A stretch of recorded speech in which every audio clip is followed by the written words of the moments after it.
Good afternoon. For my final project, I chose to show standard instructions on how to change a tire. Uh, Problem we'd be addressing today is how to safely and quickly replace a blown tire or a flat tire on a standard GMC truck. I have the tools selected for this are going to be a floor jack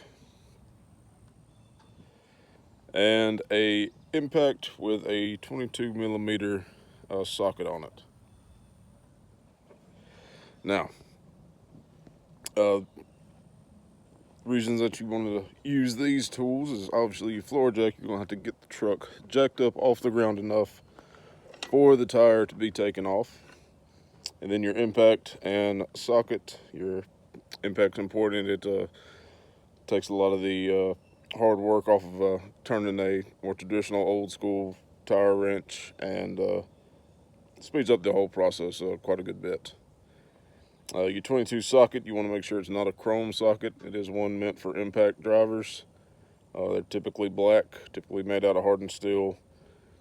And you want to, of course, get the right size for your lug nut.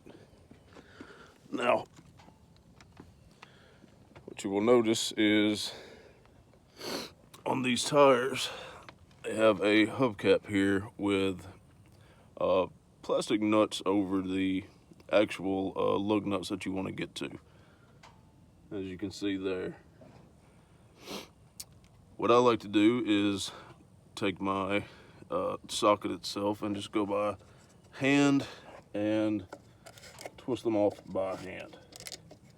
So that way you don't run the risk of breaking anything, and they come off fairly easy. A few of them, if they get stuck, can always, well, say like that right there.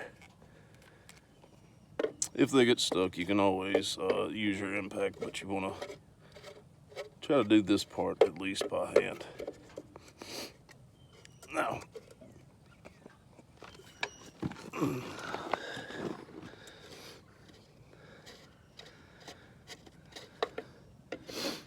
as we get this one taken off, that'll be one of the first steps complete that you want to accomplish.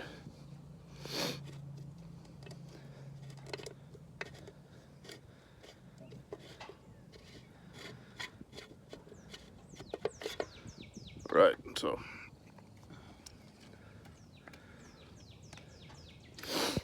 as you see, we got it off, still a little bit on there.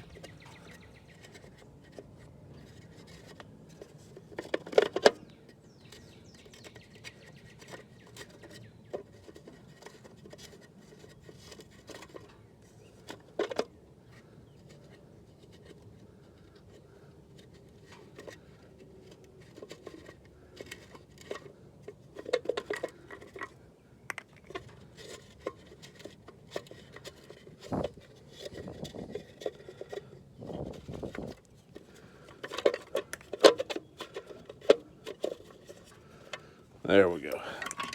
So with that removed, you want to keep it close by.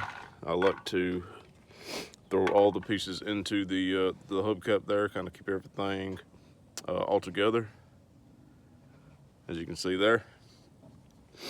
And what we're left with is the actual lug nuts themselves, as you guys can see there.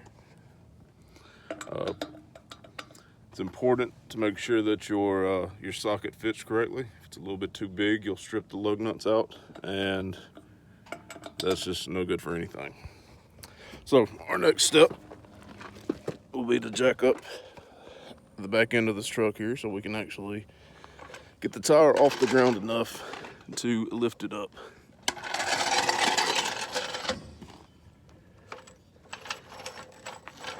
Typically, you want to set your jack right here under the differential case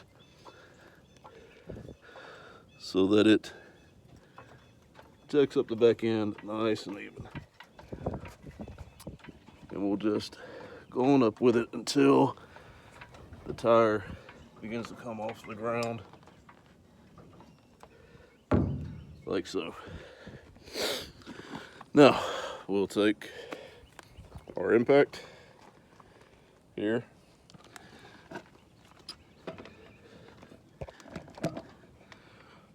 Put the socket on the impact, and your next step is going to be taking off each and every one of these bolts, or excuse me, each and every one of these lug nuts.